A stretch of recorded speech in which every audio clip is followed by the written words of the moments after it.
अली असद की एक नज़्म, याददाश्त में पड़ी लड़की।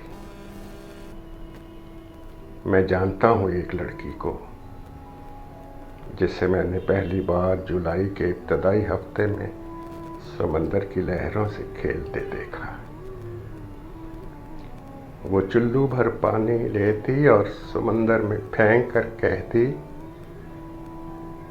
अपनी मेहरबानियाँ अपने पास रख। वो मुस्कुराते हुए दो जहानों में कर्फ्यू नाफिज करवा सकती थी।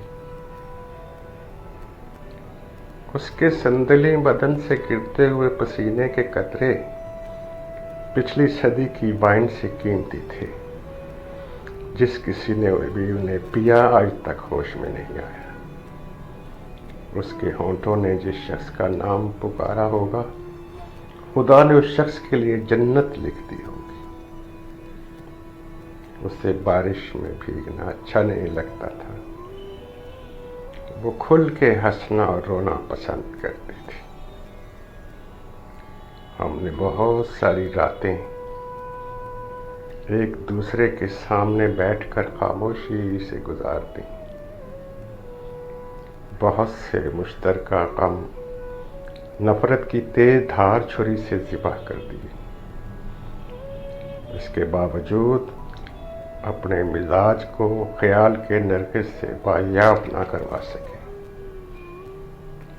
वो एक दिन समुद्री सफ़र पर चली गई।